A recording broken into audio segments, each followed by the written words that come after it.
Mas simple at tahimik ang Victory Day Parade sa Moscow noong 2026 kumpara sa mga dating ingrandeng palabas. Bagamat nakita pa rin ng publiko ang karaniwang hanay ng mga tangke na dumaraan sa Red Square, napanood nila ito sa isang video screen lang. Ang dahilan? Mga drone. Nakakapasok ang mga drone ng Ukraine sa air defense ng kabisera ng Russia. Kaya nag-aalala ang Russia na baka umatake ang mga ito sa mismong parada. Nung kalagitnaan ng Mayo, narating ng mga drone ang Solnitsynogorsk Oil Loading Station na naging sanhi ng pag-usok ng itim na usok sa ibabaw ng lungsod na 4 na taon nang sinisiguro ni Pangulong Vladimir Putin ng Russia sa kanyang mga mamamayan na ligtas at hindi maaabot. Tinamaan ang refinery ng Moscow, isa sa pinakaprotektadong pasilidad pang-industriya sa Russia. Lahat ng commercial na flight sa Moscow ay ipinatigil na naman ng mga paliparan. Parang pang-100 ulit na itong nangyari. Si Robert Brovdi, kumander ng puwersa ng Ukraine para sa mga walang pilotong sistema, ay nag-post ng 6 na salita sa social media noong umagang yon. Simula ngayon, hindi na natutulog ang Moscow.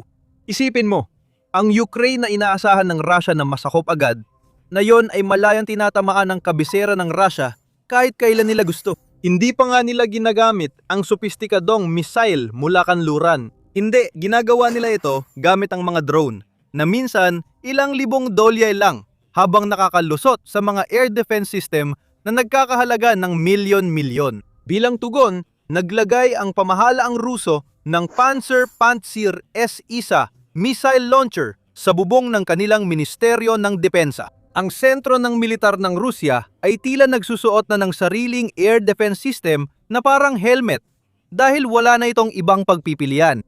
May ilan na nag-iisip na hindi na mananalo ang Rusya sa Ukraine. Kaya paano nga ba nauwi sa ganito? Ang madaling sagot ay mga drone. Marami tayong pag-uusapan tungkol sa mga drone.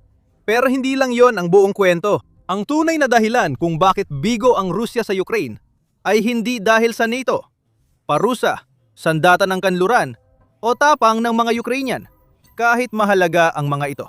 Mas simple ang dahilan. Natalo na ang Rusya sa digmaang ito sa pagpaplano pa lang bago pa man tumawid sa hangganan ang ni isang sundalo. Noong Pebrero 24, 2022, natalo sila dahil sa isang malaking, di na mababawi na pagkakamali. Sobrang kumpiyansa ang Rusya at nung napagtanto nila kung gaano kalala ang naging sitwasyon, sarado na ang pagkakataon para itama ito. Kaya ngayon, tatalakayin natin kung paano nga ba nangyari yon. Magsisimula tayo sa digmaan na inakala ng Rusya na kanilang labanan. Susundan natin ang kanilang doktrina sa isang labang hindi nila lubos na naintindihan at susuriin ang mga naging bunga nito. Kabilang ang mga drone strikes sa Moscow na nag-ugat sa kayabangan. Para maintindihan ng pagkakamali, dapat alam mo ang pinaniwalaan ng mga lider ng Rusya nang tumawid sila sa Ukraine noong Pebrero 24, 2022. Naniniwala silang matatapos ito sa ilang araw na siyang naging pundasyon ng operasyon. Ang mga tagaplano ng lohistika ng Rusya ay naghanda ng supply chain para sakupin ang Kyiv sa loob ng 10 araw, ayon sa dokumentasyon. Hindi ibig sabihin nito na buong Ukraine ang sasakupin. Inakalang kapag naabot ng puwersa ng Rusya ang kabisera at bumagsak o tumakas ang pamahalaang Ukrainyano, titigil na ang paglaban at mauulit ang nangyari sa Crimea noong 2014.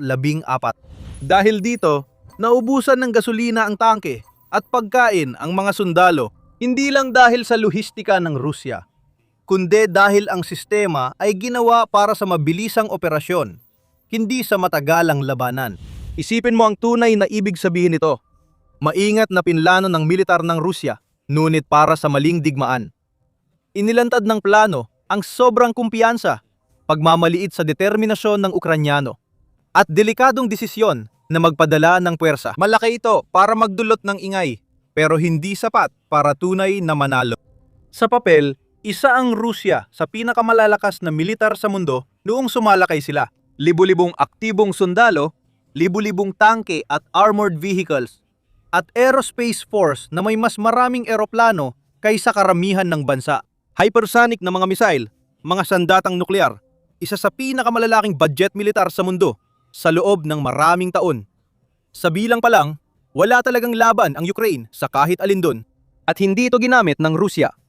Ang paunang puwersa ng pananakop ay nasa pagitan ng 150,000 at 170,000 sundalo. Malaki na rin ang bilang na ito, pero hindi ito ang napakalaking puwersa na inaasahan mong ilalabas kung seryoso kang sakupin ang isang bansa na may mahigit 40 milyong tao.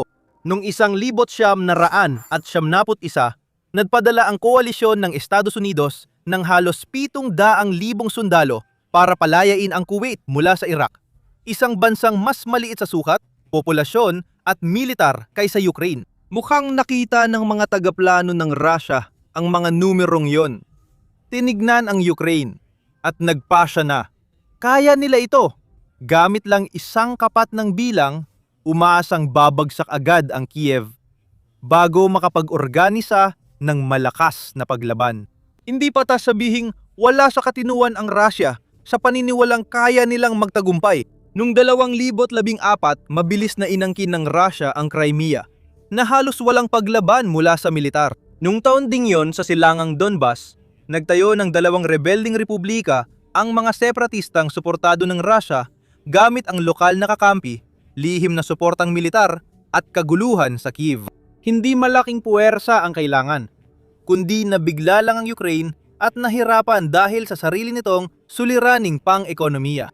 Malaki rin ang kakulangan sa intelihensya na nagpalala sa doktrinang pagkakamali. Parehong in-assess ng GRU at FSB ng Russia na mababa ang kagustuhan ng Ukraine na lumaban. Dahil nakatuon ang intelihensyang network ng Russia sa Ukraine sa political at ekonomikong impluensya, hindi sila nakagawa ng tamang pagsusuri sa moral at kahandaan ng militar. Maaring sinadya ng mga analyst ang pagbaluktot ng ulat dahil delikado sa kanilang trabaho ang maghatid ng masamang balita kay Putin. Ano man ang dahilan, tinatayang aalis si Pangulong Vladimir Zelensky ng Ukraine. Hihinto ang mga unit ng militar sa paglaban at tatanggapin ng populasyon ang Russia na parang bahagi pa rin sila ng Soviet na bansa. Napatunay ang mali ito sa unang 72 oras. Dumagsa ang mga unit ng Territorial Defense ng Ukraine sa mga tanggapan ng pagre-recruit. Gumawa ng Molotov cocktail ang mga sibilyan. Sumikat si Zelensky nang tanggihan niyang magpa-evacuate. Hindi lang talaga nangyari ang psychological na pagbagsak na siyang pinagbatayan ng buong operasyon ng Russia. Walang planong nananatiling buo matapos ang unang sagupaan sa kalaban. Lalo na kung nagkaisa at matigas ang loob nitong hindi sumunod dito. Dahil walang nangyari sa plano A at walang plano B, malamang mauwi ang digmaan sa labanan ng pag-ubos ng lakas. Ang eksaktong dahilan kung bakit nabigo ang intelihensya ng Rusya na makuha ang mahalagang impormasyong yon at maaaring masabing nagsimula ng digmaan ay dahil malaki ang ipinagbago ng Ukraine at walang ibang dapat pasalamatan dito kundi ang Rusya mismo. Pagkatapos ng 2014, lumapit ang Ukraine sa kanluran, sa ideolohiya at sa NATO para sanayin ang kanilang puwersa. Ibig sabihin, 8 taon ng world-class training, donasyong kagamitan mula kanluran at mga veteranong may karanasan sa labanan sa Donbas. Ang resulta ay kampanyang batay sa pantasya. Sabay-sabay na sumugod ang puwersa ng Rusya.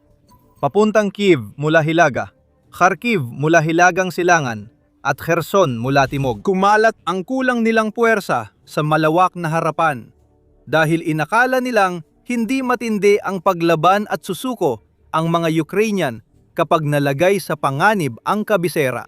Nang pigilan ng Ukrainian forces ang mga Ruso sa Hostomel Airport na planong daanan ng paglusob mula sa impapawid ng Kiev sa unang araw ng pananakop, nabasag ang lohika ng operasyon. Nagresulta ito sa naipit na 40 milyang konboy ng mga tangke matapos pumalpak ang unang operasyon sa digmaan. Kaya hindi na makaatras ang Russia dahil hindi nila ito napaghandaan. Noong Abril 1, 2025 linggo, matapos magsimula ang operasyong inaasahang tatagal lang ng 30 araw, umatras ang Russia mula sa buong Kiev Oblast. Ipinakita nito sa mundo na ang kanilang militar ay papel na tigre lamang, puno ng korupsyon, kulang sa pagsasanay, at dekada ng maling paniniwala sa kanilang pagiging hindi matatalo. Narito ang mahalagang punto na tatalakayin sa natitirang video. Ang pag-atras mula Kyiv ay hindi iyon ang katapusan ng problema ng sobrang kumpiyansa ng Russia. Ito ay una at pinaka nakikitang resulta lamang nito. Ang mas malalalim na epekto ay patuloy pa ring gumagalaw sa loob ng sistema. Para dito, kailangang tingnan muli ang doktrinang militar ng Russia o kung paano nila planong magsagawa ng digmaan. Ang modernong doktrinang militar ng Russia ay direktang nagmula sa Soviet na tsura ng malalimang labanan na nabuo noong huling bahagi ng dekada 20 at dekada 30. Ang pangunahing ideya ay elegante at nakabatay sa kaisipan na imbes na dahan-dahang sumulong mula harap hanggang likod ng linya ng kalaban. Sabay-sabay mong aatakihin ang buong puwersa militar ng kalaban. Kasama dito ang frontline, reserba, lohistika at command center na sabay-sabay na nagdudulot ng krisis para hindi makarespond ang kalaban sa lahat ng lugar. Sa aktwal na labanan, kailangan ng mahigpit na koordinasyon sa pagitan ng mga tropang panghimpapawid at panlupa, pati ng pamumuno at lohistika. Mahalaga, ipinapalagay nitong lahat ng utos ay galing sa itaas at ipinapasa pababa sa chain of command ng di binabago. Ngunit may malaking kahinaan ang pamamaraang ito. Gagana lang ito kung maayos ang command at control mo. Kung hindi makarating ang mga utos, hindi makapag-usap ang mga commander sa isa't isa o mawalan ng komunikasyon ang mga tactical na unit sa kanilang operational headquarters, titigil ang buong magkakaugnay na makina. Dito papasok ang isa sa madalas makalimutang kalamangan ng Ukraine sa laban na ito. Ang Ukraine ay bahagi ng Soviet Union hanggang 1991. Lumaki ang mga opisyal nito sa doktrinang Soviet at nag-aral sa mga akademiyang militar ng Soviet. Nang salakayin ng Russia ang Ukraine, kilalang-kilala na nila ang kalaban, lalo na't sumusunod ito sa parehong tuntuning militar na ginamit din ng Ukraine 8 taon bago nito. At lubos na nag-adapt ang Ukraine simula pagkatapos ng 2014 at lalo pang bumilis sa ilalim ng direktang paggabay ng NATO mula 2016, pataas sinadya ng Ukraine na sanayin muli ang kanilang mga opisyal palayo sa istilong Soviet na istruktura ng pamumuno at papunta sa pilosopya ng mission command ng NATO. Sa lumang Soviet model na gamit pa rin ng Russia, ang mga utos ay mahigpit na galing sa itaas at dapat sundin ng mga mababang komander na halos walang paglihis. Ang sistema ay ginawa para kontrolin mula sa itaas. Sinadya ng Ukraine na sirain ang modelong yon. Sinanay nito ang mga commander ng kumpanya at batalyon na gumawa ng sariling pasya based sa layunin ng kalaban at pinakakapaki-pakinabang na posisyon nang hindi na naghihintay ng pahintulot mula sa itaas. Pinagtututunan nito ang mga unit na kayang mag-isa dahil mapipilitan silang gawin yon sa harap ng mas malakas na kalaban. Mahalaga ito sa 2 dahilan. Una, mas tumibay ang puwersa ng Ukraine sa kabila ng elektronikong digmaan at signal intelligence ng Rusya. Ang gaming ng Rusya ay para sirain ang sentralisadong komunikasyon ng militar na istilong Soviet, na may iisang network, peeling node, at predictable na radio frequency. Dahil sa desentralisadong puwersang gumagamit ng maiikling distansya at maraming maliliit na node, nabawasan ang bisa ng mga kagamitang yon. Halimbawa, ang mga unit ng Ukraine ay nag-ambush gamit ang anti-tank na armas at gumamit ng hindi regular na taktika na laging nakakagulat sa puwersa ng Rusya na inaasahan ang isang organisado at predictable na kalaban. Pangalawa, direktang may kaugnayan sa unang mga buwan ng digmaan. Alam ng mga komander ng Ukraine sa lahat ng antas kung paano kikilos ang unit ng Rusya kapag na-pressure dahil pareho silang sinanay at alam ang mga pressure point. Pinakakitaang pressure point ay ang kadena ng utos ng Rusya. Ang doktrina ng militar ng Rusya ay nakatuon sa awtoridad sa itaas na inaasahan ang matataas na opisyal na personal na humawak ng mga tactical na sitwasyon. Ibig sabihin nito, sila na ang direktang namamahala sa mga operasyon. Napansin ng Ukraine ang pattern na ito at sistematikong tinarget ang mga sasakyang pangkumand, kagamitan sa komunikasyon at mga komander ng Rusya. Nakakagulat ang dami ng napatay na matataas na opisyal ng Rusya sa unang buwan ng digmaan kumpara sa kasaysayan. 5 general ng Rusya ang napatay dahil sa tumpak na artilyerya ng Ukraine sa unang linggo ng labanan. Ipinakita nito ang kahinaan ng sistema kapag kailangang lumapit ang matataas na opisyal at sinasamantala ito ng kalaban. Ang militar na doktrina ng Rusya ay malaki rin ang pag-asa sa lakas ng himpapawid. Kaya ganito ang naging takbo ng digmaan. Una, halos inaasahan na kontrolado ng Rusya ang himpapawid sa labanan sa lupa.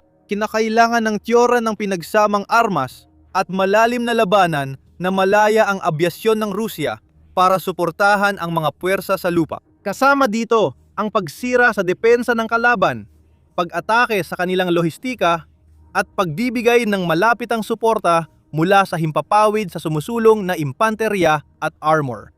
Dahil dito, hindi dinisenyo ang hukbong lupa ng Rusya para lumaban ng walang proteksyon mula sa himpapawid. Nakasalalay ang kanilang mga taktika, formasyon, at bilis ng labanan sa paniniwalang kontrolado nila ang himpapawid at may suporta mula sa itaas. Ang himpapawid sa Ukraine ay hindi napunta sa Rusya kahit isang araw sa digmaan na ito, na dahil sa labis na kumpiyansa ng Rusya sa simula.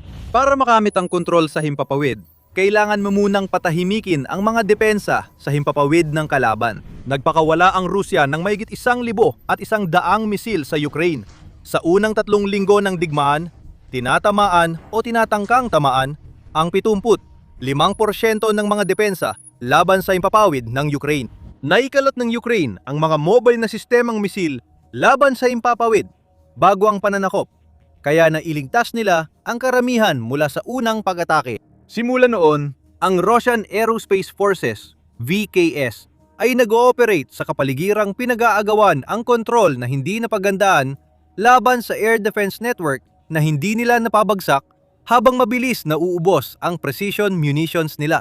Nung unang bahagi ng Abril, 2022, 6 linggo mula nang magsimula ang digmaan, huminto na ang VKS sa pagsubok na pasukin ang himpapawid ng Ukraine sa tuloy-tuloy na paraan. Umatras ito para magsagawa ng malalayuang pag-atake mula sa teritoryo ng Russia na hindi naaabot ng air defense ng Ukraine.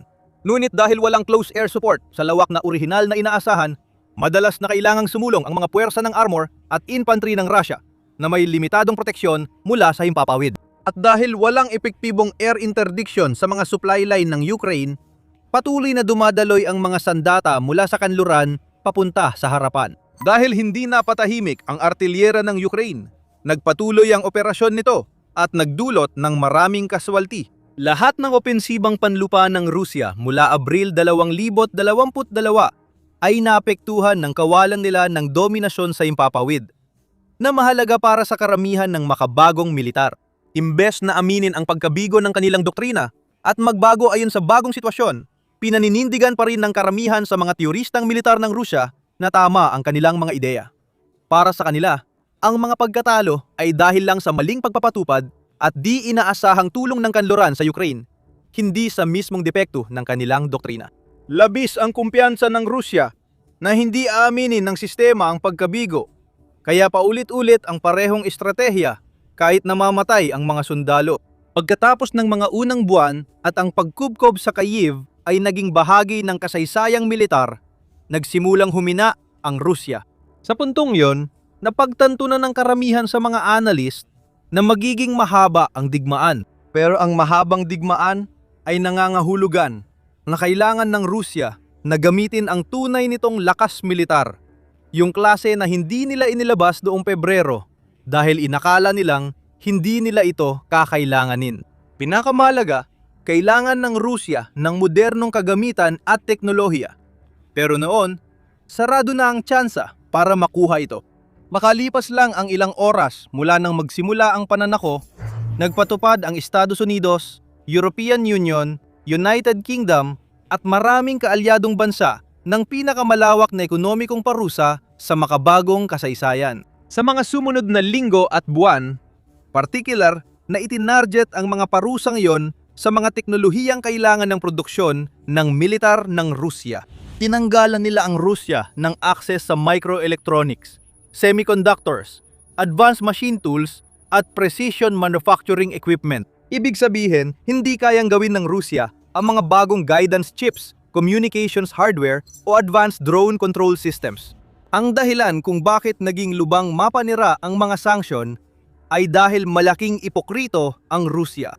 Matagal nang nakadepende ang industriyang militar ng Rusya sa teknolohiyang galing kanluran, lalo na sa microelectronics para sa kanilang mga makabagong misil. Gumagamit ang mga tangke nito ng makinang gawa sa kanluran sa paggawa. Kailangan ng electronic warfare system nito ng advanced na chipset na hindi kayang gawin ng semiconductor industry ng Rusya.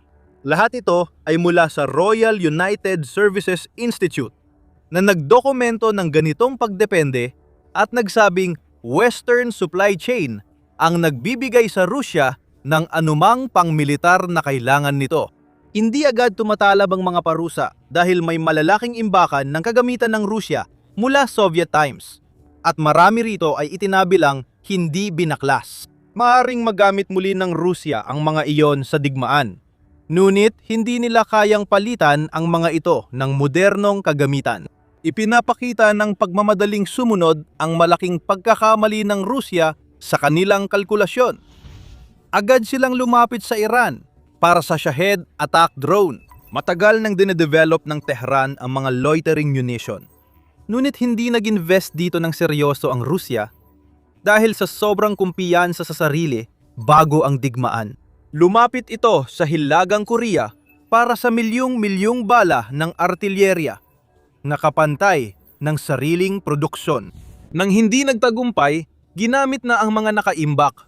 Kaya inilabas ang T-62 tank na gawa pa noong dekada 1900 at 60 at 1970. Pagkatapos, may mga ulat tungkol sa T-55 at T-34 mga kagamitang ginamit noong ikalawang digmaang pandaigdig. Nakakatawa ang mga huling pagsubok at ipinakita ng mga kanluraning balita at sariling video kung gaano kaluma ang magdala ng World War II tangke sa modernong labanan. Nagbigay sila ng kaunting dagdag na oras sa Russia para ipagpatuloy ang pagsisikap sa digmaan. Pero nangangahulugan ito ng pakikidigma gamit ang mababang teknolohiya. Ang mahalaga dito ay tamang tiyempo. Kung ginamit agad ng Russia ang buong lakas militar sa simula ng digmaan, matanggap pa rin nila ang mga parusa. Pero mangyayari ito matapos nilang makuha ang mga pangunahing layunin at teritoryong gusto nila. Ang mga parusa ay para sa Russia na nagtagumpay, hindi sa Russia na nahihirapang mabuhay sa digmaang sila rin ang pumalpak.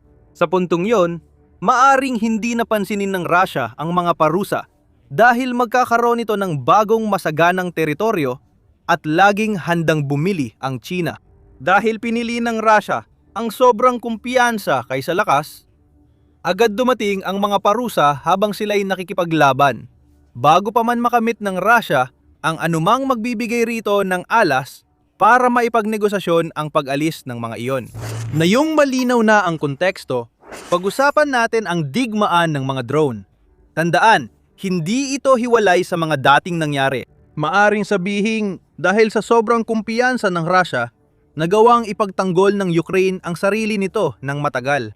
Dito, pwede nating hatiin ang digmaan sa tatlong harapan. Ang labanan sa harapan, ang panggitnang kampanya ng mga pag-atake sa paligid ng mga sinakop na rehiyon ng Ukraine at mga karatig na oblast ng Russia at malalim na kampanya ng pag-atake sa mismong teritoryo ng Russia.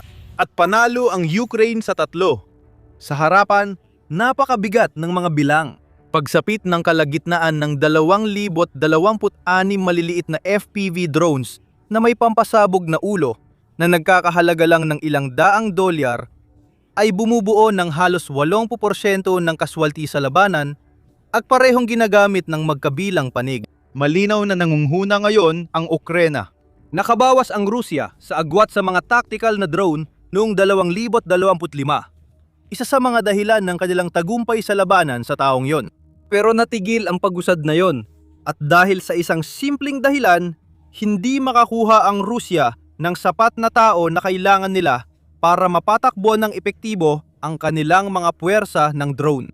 Naglatag ang mga puwersa ng Rusya para sa mga sistemang walang tauhan ng matataas na layunin para sa pagre-recruit ng mga kabataang nagtapos na bihasa sa teknolohiya. Sila mismo ang mga taong may tamang reflex at pakiramdam sa distansya at pwesto para magpatakbo ng FPV drones ng epektibo sa mabilis at mataas ang pressure na labanan. Sa 4 na buwang pagre-recruit, 16% lang ng target ang naabot nila.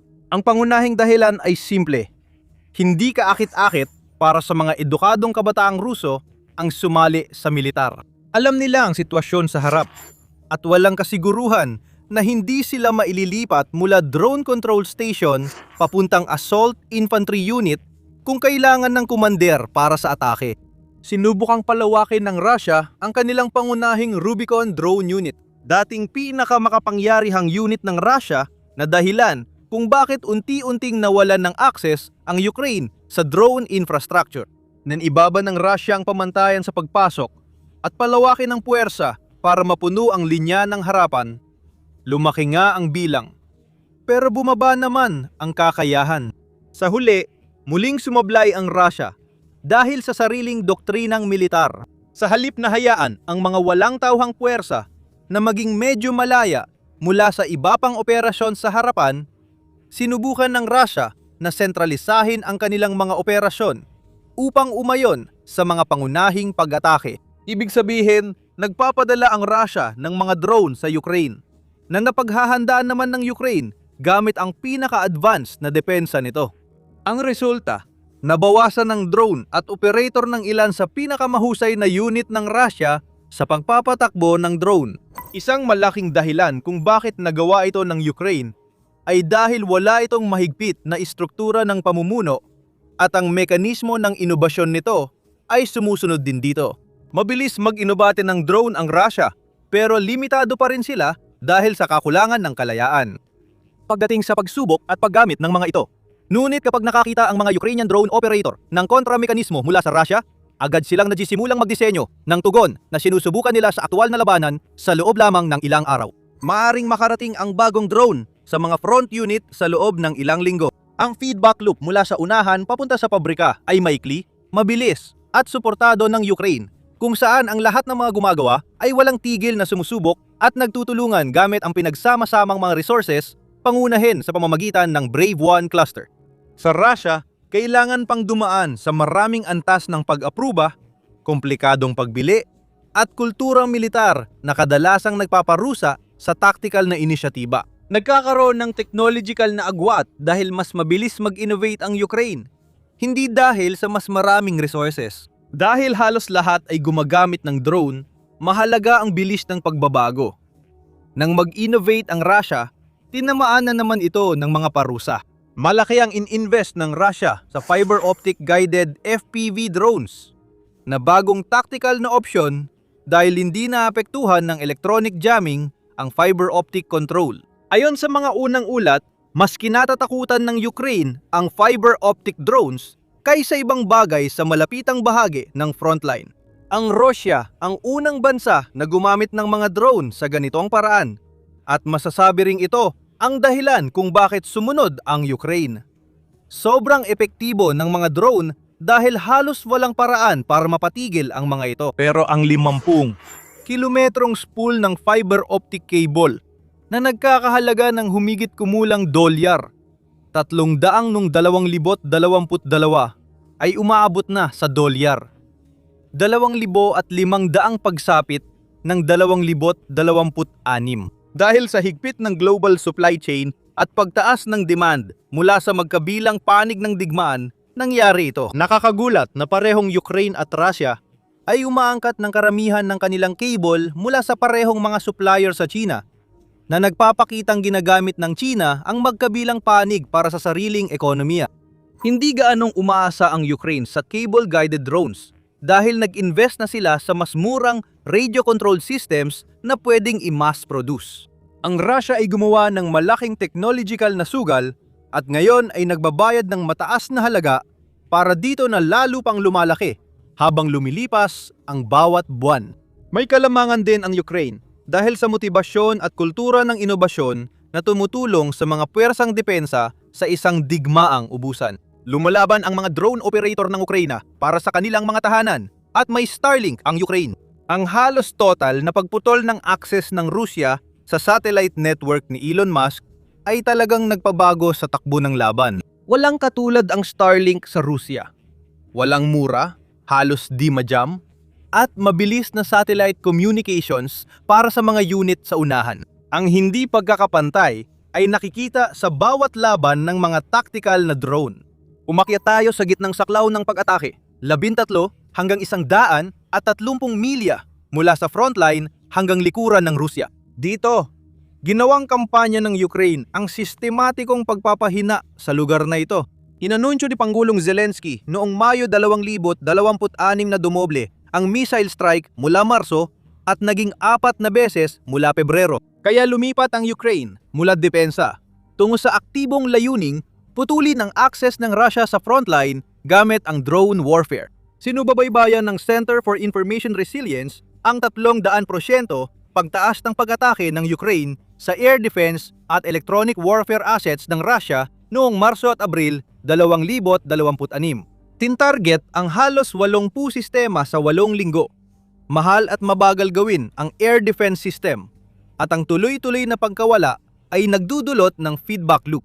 Kapag may nasirang sistema, mas lumalakas ang drone raid, mas madali pang sirain ang iba pang sistema at magdulot ng sunod-sunod at mas malalaking pag-atake. Sa gitnang saklaw, lalo nang umaasa ang Ukraine sa sariling produksyon na umabot sa rorok sa FP-FP2 drone. May 200 at 20 libra itong warhead na kayang sirain o pahinain ang anumang Russian armored vehicle at epektibong ginamit laban sa Russian air defense system. Noong Mayo 2026, bumisita si German Defense Minister Boris Pistorius sa command center ng Ukraine sa frontline at ipinakita ng mga Ukrainian commanders sa kanya ang mga video ng FP-FP2 drone na isa-isang winawasak ang mga Russian air defense system. Ang simbolismo nito ay na mayroon ng mga drone ang Ukraine, nakapantay ng kahit anong kayang idisenyo ng kanluran, at ang mga drone na ito ay nakakahanap na ngayon ng mga target. Para sa Russia, ibig sabihin nito ay kailangan nilang muling ayusin ang kanilang kampanya. Dati, ang mga imbakan ng bala at command post ng Russia ay pwedeng malayo ng 40 hanggang 50 milya mula sa harapan. Sapat na ang lapit nito para mabilis na masuplayan ang mga unit at mapanatili ng mga komander ang epektibong pamamahala. Pero lampas ito sa abot ng artilyerya at mga drone ng Ukraine na maikli ang abot. Noong kalagitnaan ng 2026, nailipat paatras ang mga imbakan ng bala at paloob sa teritoryo ng Russia. Ngunit kulang pa rin yon dahil ito sa paggamit ng long-range drone sa digmaan na tatalakayin pamamaya. Pero kapag ang lohistika ay kailangang dumoble ang layo at laging may banta ng drone, nagsisimula ng bumigay ang iba pang bahagi ng sistema. May ilang unit ng Rusya nagbawas ng konsumo ng diesel ng 20% dahil di na mapagkatiwalaan ang supply ng gasolina sa unahan. Sira na rin ang command at control. Abala na ngayon ang mga komandante ng Rusya sa pagkoordina ng mga linya ng supply mula sa lumalayo nilang posisyon, imbes na pamunuan ang aktibong labanan. Ipinakita ito sa footage ng Azov Corps na inilathala noong 8 ng Mayo 2026. Ipinakita ang mga Hornet drone na nagkakahalaga ng humigit kumulang $5,000 bawat isa, kumpara sa humigit kumulang $68,000 na Russian Lancet X-51 na may kahalintulad na disenyo. Malayang lumilipad ang mga Hornet sa mababang altitude sa Donetsk at Mariupol na okupado ng Russia. Hinahanap ang mga sasakyang logistika sa mga pangunahing highway 100 milya sa likod ng frontline. Ang mga drone sa teritoryong 4 na taon ipinaglaban ng Russia para okupahin ay patunay na hindi na ito ang nangingibabaw sa mid-range na larangan. Narito na ang bahagi ng digmaan na tinatawag na deep strike, kung saan malaki ang inunlad ng Ukraine sa pagbuo ng mga kampanyang tumatarget sa pinakamahalagang infrastruktura ng Russia. Ito marahil ang dahilan kung bakit labis na nag-aalala ang Russia sa parada ng tagumpay noong 2026. Nung una ng digmaan, walang kakayahan ang Ukraine sa long-range strike mula sa sarili nilang bansa. Pagkalipas ng 4 na taon, nakakapagpalipad na sila ng mahigit 100,000 mga misyon ng drone kada buwan. Ang strike campaign ay sistematikong tumarget sa mga infrastruktura ng langis ng Russia upang paulit-ulit na mag-ipon ng pinsala. Ang mga refinery sa Krasnodar, Krai, Ryazan, Perm, Stavropol at malapit sa mga Baltic port sa Primorsk at Uchluga ay lahat tinamaan. Ang strike sa Perm nung huling bahagi ng Abril 2026 ay kapansin-pansin dahil ang pasilidad ay mahigit 1,000 milya mula sa Ukraine at nasa loob ng Ural Mountain Zone na akala ng mga tagaplano ng Russia ay ligtas sa pag-atake. Dahil sa mabilis na pag-atake sa oil infrastructure, napilitang bawasan ng Russia ang produksyon ng krudo ng 300,000 hanggang 400,000 bariles kada araw noong Abril 2026. Ito ang pinakamalaking buwanang pagbaba mula noong COVID pandemic. Single digit lang ito ng kabuuang produksyon. Pero pinapakita nitong may mga sistema ang Ukraine na pwedeng magbanta sa ekonomiya ng Russia dahil halos 40% ng kita ng gobyerno noon ay mula sa langis at gas. Pero naging malaking bahagi rin ng kampanya ang industrial at militar na target. Inatake ng drone ng Ukraine ang Radar Scientific and Technical Center sa Rostov at isang malaking planta ng abono sa Stavropol. Krai, gumagawa ng chemical para sa pampasabog at pasilidad ng mga pyesa ng Shahid at Iskander sa Cheboksary gamit ang Flamingo cruise missiles noong Mayo 2026. Mahalaga ang huling punto dahil ibig sabihin nito ay ginagamit ng Ukraine ang drone warfare para pahinain ang kakayahan ng Russia sa sarili nitong drone warfare. Sa likod nito ay isa sa pinakamalaking pagbabago sa kasaysayan ng militar, Firepoint. Itinatag ng mga inhinyero, arkitekto at game designer ang startup na ito sa pansamantalang paggawaan noong 2022. 4 na taon nang lumipas, gumagawa na ito ng 100 FPE sa drones bawat araw sa halagang humigit kumulang 55,000 bawat isa. Ang FPE-1 ay may 1,000 milyang saklaw at ginagamit sa pagmamanman at tumpak na pag-atake sa isang target. Isa pang tampok ay ang FP5, Flamingo cruise missile na may sinasabing saklaw na 1,800 milya at may 2,200 libra na warhead. Tinawag ito ni Pangulong Zelensky na pinakamatagumpay na misil ng Ukraine. Pero hindi tumigil ang Firepoint sa Flamingo. Noong Pebrero 2026, isinagawa ng kumpanya ang unang test launch ng FPP-7 Medium Range Ballistic Missile na may tinatayang abot na 100 at 30 milya sapat lang para tumugma sa nabanggit na mga mid-strike target. Noong Marso, inanunsyo ni Denis Tilleman, punong taga-disenyo ng Firepoint, ang FPFP-7, isang ballistic missile na mas malayo ang abot at mas mabigat na kayang umabot sa Moscow pagsapit ng tag-init 2026.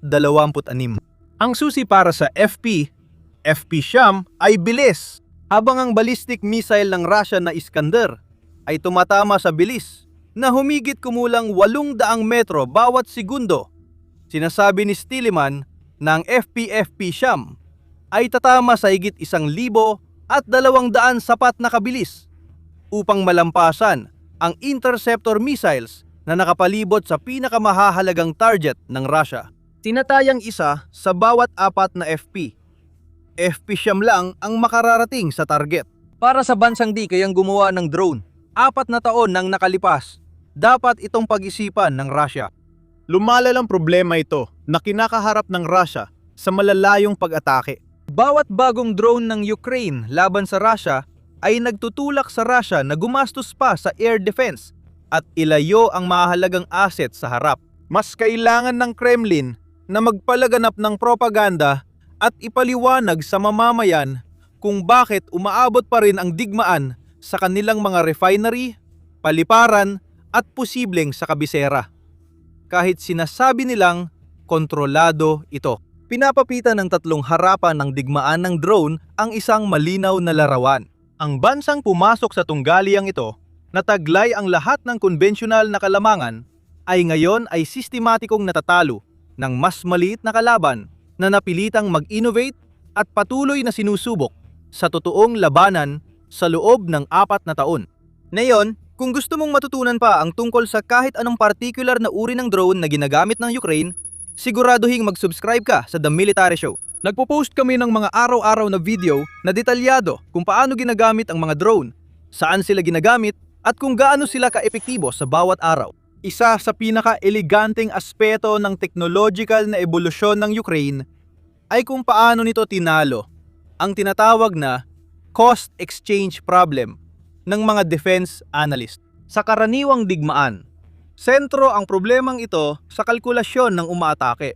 Mas magastos pabagsakin ang sandata kaysa magpalipad nito.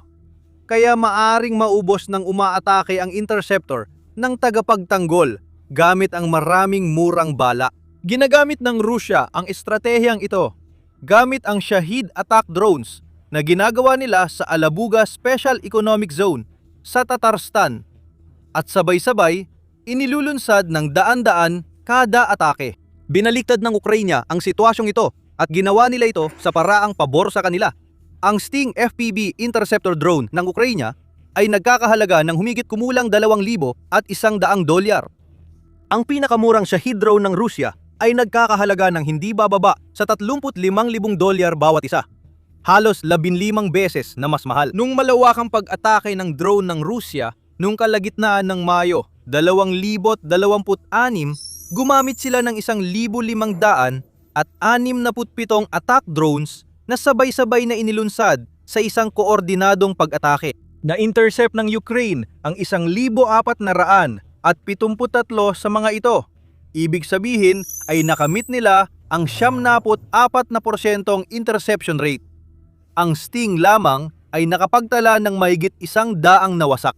Ang mga interceptor drone sa kabuuan ay responsable sa humigit kumulang 30% ng lahat ng mga drone na napabagsak. Iyan ay isang palitan ng gastos na pumapabor sa Ukraine ng napakalaki sa bawat labanan. Mas mahalaga, ang Sting ay gawa sa mga available na bahagi gamit ang 3D printing at hindi kailangan ng espesyal na infrastruktura. Hindi rin ito umaasa sa high-end microelectronics na pwedeng maapektuhan ng sanksyon o maantala sa supply chain issues. Kayang mabilis at murang gumawa ng marami ang Ukraine sa mga distributed manufacturing facilities na mahirap targetin. Ang Shahid, program ng Russia sa kabilang banda, ay nananatiling isang tuloy-tuloy na produksyon na isinasagawa sa mga sentralisadong pasilidad.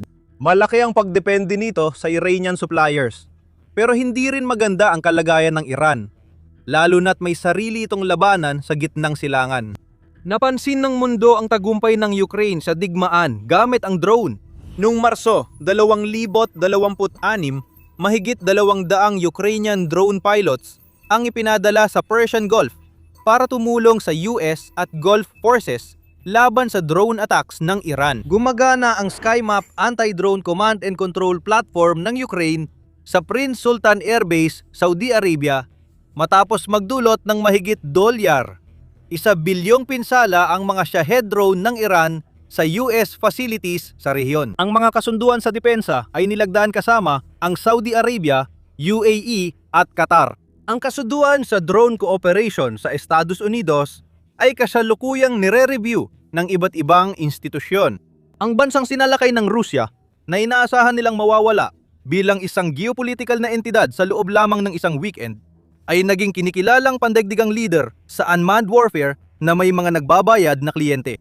Samantala, ang Rusya ay tumatakbo sa kabaligtarang direksyon sa lahat ng sukatan. Humihina ang kakayahan nito sa electronic warfare dahil pahirap nang hanapin ang mga kinakailangang microelectronics. Malayong malayo sa sarili nilang mga target ang pagre-recruit nila ng mga drone operator. Napipilayan ang fiber optic FPV program nila habil sa tumaas na gasto sa supply chain na sila rin ang dahilan. Kahit anong direksyon ang tahakin nila para lutasin ang kanilang technological na problema, bumabalik pa rin ito sa mga parusang sila rin ang nagdulot sa sarili nila dahil sa estratehikong desisyon ng sobrang kumpiyansa noong Pebrero 2022.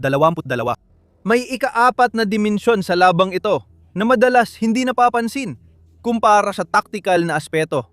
Pero maaring kasing halaga rin ang psikolohikal at impormasyonal na digmaan laban sa lipunang Ruso. Ang unang pangako ni Putin sa mga Ruso ay ang digmaan sa Ukraine ay isang espesyal na operasyong militar na hindi dapat ikabahala. Hindi kailangan suportahan ng taga Moscow ang digmaan dahil karamihan ng conscript ay hindi mula roon at inaasahang matatapos ang labanan bago maramdaman ng malalaking lungsod ang epekto. Pagkalipas ng 4 na taon, dumami na ang mga Ruso na nakatira sa loob ng abot ng drone mula sa hangganan ng Ukraine, pati na sa Moscow. 4 na taon nang nakikita ng mga tao ang mga drone ng Ukraine na lumilipad sa kanilang lungsod, tumatama sa oil infrastructure ng Russia, sinusunog ang mga refinery at pinatitigil ang operasyon ng mga paliparan. Nagpatupad pa nga ang Russia ng mga paghihigpit sa mobile internet sa iba't ibang lungsod sa pagtatangkang pigilan ang mga drone na gamitin ang mga signal ng network para sa nabigasyon na nagpapakita kung hanggang saan kaya magpakababa ang bansang ito para lang maprotektahan ang kanilang mga pagsisikap. Maring tanong mo ngayon, hindi ba kayang mag-adapt ng Russia? Hindi ba nito kayang aminin ang pagkabigo, ilaan ang mga yaman na dapat sana ay inilaan ng nila mula pa sa simula at pilitin ang tagumpay sa pamamagitan ng dami at tiyaga? Hindi, at para maintindihan kung bakit, kailangang pagsamahin ng 4 na aspeto ng pagsusuri ng sabay. Ang unang dahilan ay ang bitag ng mga sanksyon na lalo pang lumalala. Buwan-buwan, lalong nahuhuli ang base ng industriyang militar ng Rusya sa teknolohiyang kailangan nito para makipagsabayan. Ang mga pinakamahalagang sistema ng armas sa makabagong larangan ng labanan, tulad ng mga drone, AI, guidance, at mga sistemang pang-jamming ng elektroniko. Kailangan ng lahat ang advanced na semiconductor at microelectronics na hindi kayang gawin o maangkat ng Rusya ng madali. Marami itong eskema ng pag-iwas sa parusa. Karamihan mula gitnang Asya at karatig ng China. Dagdag gastusin ito dahil disbentahe ang Rusya sa negosasyon at posibleng maantala pa kung papabutiin ng kanluran ang pagpapatupad ng kanilang mga mekanismo. Pangalawang dahilan, ang lakas tao ngayon ay pabor sa Ukraine. Mula't mula, ang tagumpay ng Rusya ay nakaasa sa dami ng tao. Magpapadala ka ng mas maraming tao, tatanggap ng mas maraming kaswalti, at hihina ang depensa dahil sa dami. Sa 3 taon, epektibo ang modelong ito. Malaki ang kaswalti ng Rusya, pero nakakabawi sila sa pagre-recruit. Pagsapit ng Enero, 2026, nag-iba na ito. Unang beses mula simula ng pananakop, mas marami na ang kaswalti ng Rusya kaysa sa kanilang nare-recruit. Ayon sa Institute for the Study of War, nung Marso, 2026 tinatayang ni Zelensky na nawala ng Rusya ng 89,000 sundalo. Ngunit, 80,000 lang ang kanilang nare-recruit sa nakalipas na 3 buwan. Lumala na rin ang gastos kada kilometro kwadrado. Ayon sa Ukraine, tinatayang nabawasan ang puwersa ng Rusya ng 120 katao bawat kilometro kwadrado ng nasakop nilang teritoryo noong 2025. Noong 2026 ng mangibabaw ang mga drone sa labanan, tumaas sa mga 313,000 ang patay at sugatan kada kilometro kwadrado, higit doble kaysa noong nakaraang taon. Mas malaki ang gastos ng Rusya, pero mas kaunti ang nakukuha at bumababa rin ang kanilang pagre-recruit. Bumaba sa 8 hanggang 1,000 katao ang araw-araw na nare-recruit sa unang quarter ng 2026. Isang 20% na pagbaba mula sa 1,000 hanggang 1,200 kada araw na naitala noong 2025 ayon sa pagsusuri mula sa datos ng Russian Finance Ministry. Umabot sa 1.47 milyong rubles ang bagong pinakamataas na sign-on bonus at 1.29 milyong rubles ang karaniwang taunang sahod. Gayunpaman, patuloy pa rin ang pagbaba ng mga bilang. Kapag patuloy kang nagtataas ng presyo, pero kaunti pa rin ang dumarating, may mensahe ang merkado sa iyo. May isa pang demograpikong patibong sa likod ng lakas paggawa. Ang populasyon na pinakakailangan ng Rusya, ng mga edukado at teknikal na may kakayahang kabataan, ay siya ring mismong populasyon na pinakadeterminado na hindi maglingkod. Ngayon, 40% ng mga nare-recruit ay mula sa vulnerableng grupo tulad ng bilanggo, may utang, at kulang sa pagpipilian. Dumarami ang mga sundalong ipinapadala ng Rusya sa makabagong digmaan gamit ang drone na galing sa laylayan ng lipunan. Habang ang mga taong tunay na may kakayahang magpatakbo ng mga sistemang yon ay umaalis ng bansa, iniiwasan ang conscription o nagtatago mula sa mga recruitment officer na pumupunta sa kanilang mga pinagtatrabahuhan. Pangatlo, napag-usapan natin ang teknolohiya at inobasyon. May 4 na taong aktwal na karanasan ang Ukraine sa labanan, kung saan pinino nila ang bawat aspeto ng digma ang gumagamit ng mga walang taong sasakyan. Sinusubukan ng mga inhinyero ang mga disenyo sa aktwal na labanan at natatanggap agad ang feedback sa loob ng ilang araw.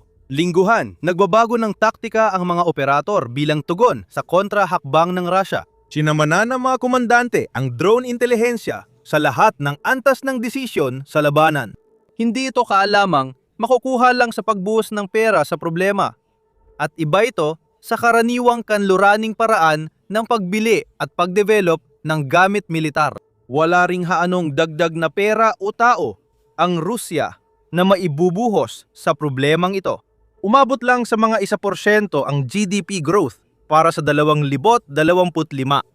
Para sa 2026, binaba na mismo ng gobyerno ng Rusya ang kanilang forecast ng paglago sa 0.4% lamang at ang ekonomiya ay lumiit ng 0.3% sa unang quarter.